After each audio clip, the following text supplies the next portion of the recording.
Audio Jungle.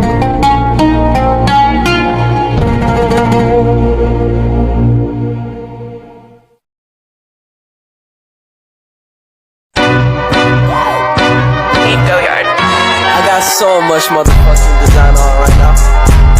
Bring it down, bring it back, make it clap. I got 3 old thoughts, new block, wear that thing. Bitches on my line, and you know. Assalamualaikum warahmatullahi wabarakatuh. Waalaikumsalam warahmatullahi wabarakatuh. Gimana kabarnya kakak-kakakku hari ini? Baik, Pak. Alhamdulillah. Oke, sebelum memulai pelajaran, Pak Guru kalau bilang selamat pagi, kalian semua bilang pagi, pagi, pagi. Luar biasa. Oke, Pak. Oke, saya ulangi lagi ya. Selamat pagi. Pagi, luar biasa. Oke, hari ini Bapak akan menyampaikan materi sejarah kebudayaan Islam yang ada di Pulau Jawa atau Nusantara, yaitu Wali Songo. Sebelum memasuki materi, mari kita lihat video Wali Songo tersebut.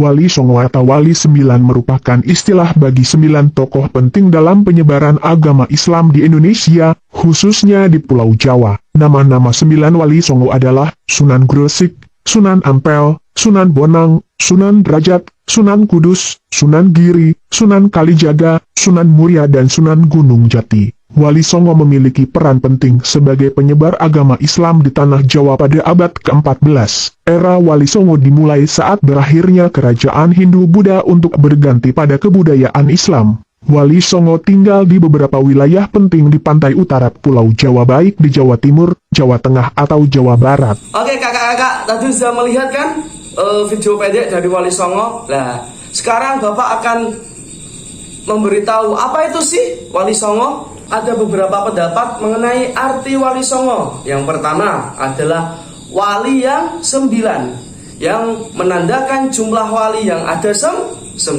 atau Songo dalam bahasa Jawa. Pendapat lain menyebutkan bahwa kata Songo berasal dari kata sana, yang dalam bahasa Arab berarti mulia. Pendapat lain juga menyebutkan bahwa sana berasal dari bahasa Jawa yang berarti tempat. Kalau tadi sana dalam bahasa Arab berarti mulia, kalau sedangkan dalam bahasa Jawa sana berarti tempat. Begitu juga ada pendapat lain kakak-kakak yang mengatakan bahwa Wali Songo adalah sebuah majelis dakwah yang pertama kali didirikan oleh Sunan Gresik atau Maulana Malik Ibrahim pada tahun 1404 Masehi atau 808 Hijriah. Dari nama-nama para Wali Songo tersebut, pada umumnya terdapat 9 nama yang dikenal sebagai anggota Wali Songo. Yang paling terkenal yaitu yang pertama yaitu ada Sunan Gresik. Sunan Gresik Maulana Malik Ibrahim adalah keturunan ke-11 dari Husain bin Ali. Ia disebut dengan Sunan Gresik atau Syekh Mahribi atau terkadang Mahdum Ibrahim Asy-Samarqandi. Nah, ia diperkirakan lahir di Samarkand di Asia Tengah pada paruh awal abad ke-14. Babat Tanah Jawi versi Mensma menyebutkan Asmaraqandi mengikuti pengucapan lidah orang Jawa terhadap Asmaraqandi. Oke, lanjut. Terus ada nama Sunan Ampel.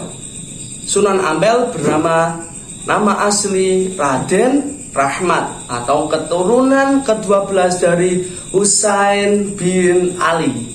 Menurut riwayat adalah putra Ibrahim Asmaraqandi dan seorang putri Jamba. Jadi Sunan Ampel atau Raden Rahmat itu putra dari Asmaraqandi dan seorang putri Jamba. Ia disebutkan masih berkerabat dengan salah satu seorang istri atau selir dari Brawijaya.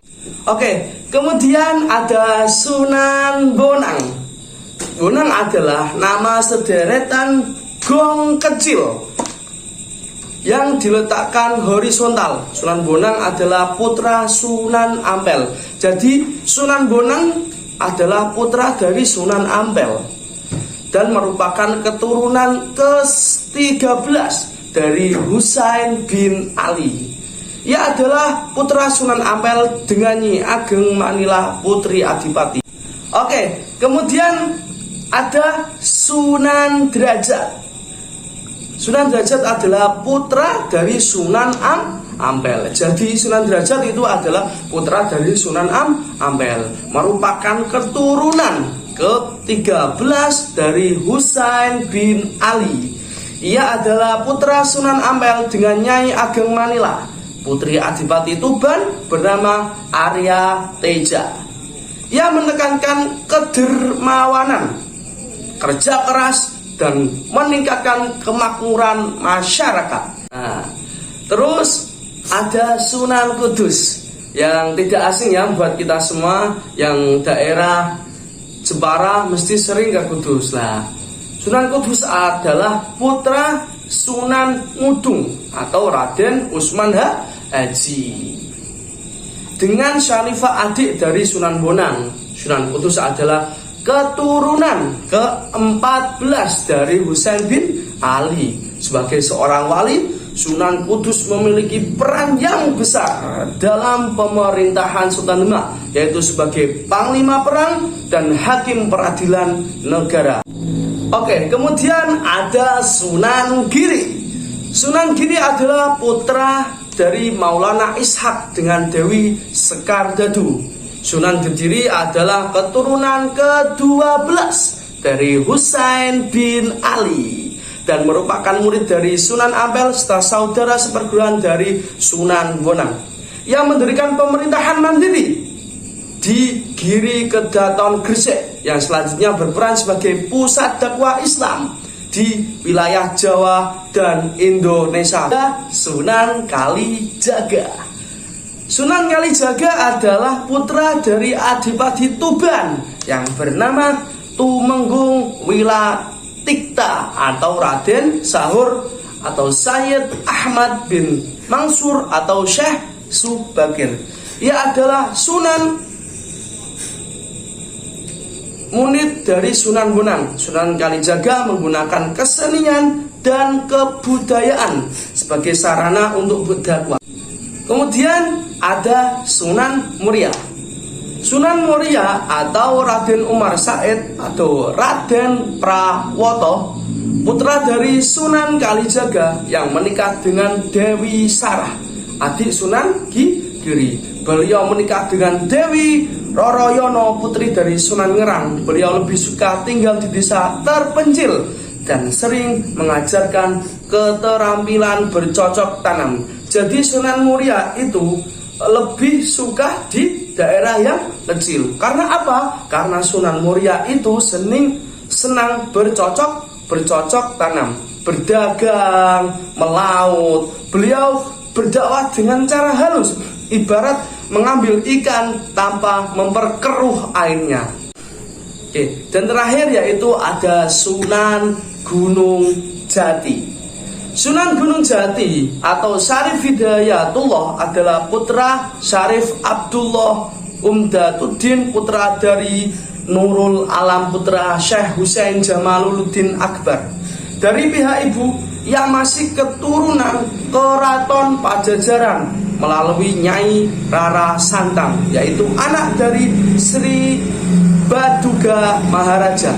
Sunan Gunung Jati mengembangkan Cirebon sebagai pusat dakwah dan pemerintahannya, yang sesudahnya kemudian menjadi Kesultanan Cirebon. Anak-anak yang bernama Maulana Hasanuddin juga berhasil mengembangkan kekuasaan dan menyebarkan agama Islam di Banten, sehingga kemudian menjadi cikal bakal berdirinya Kesultanan Banten.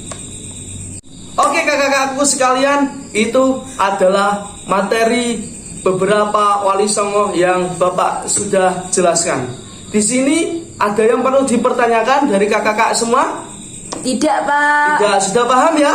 Iya. Ya, oke, terima kasih. Dari Bapak sekian, berhubung waktunya mau hampir selesai, Bapak tutup. Apabila ada tutur kata atau perilaku Bapak yang tidak berkenan di kakak-kakak semua, Bapak minta maaf sebesar-besarnya. Wallahu muwaffiq ila aqwamit thoriq, walaupun sedikit tetap asik. Wassalamualaikum warahmatullahi wabarakatuh. Waalaikumsalam warahmatullahi wabarakatuh.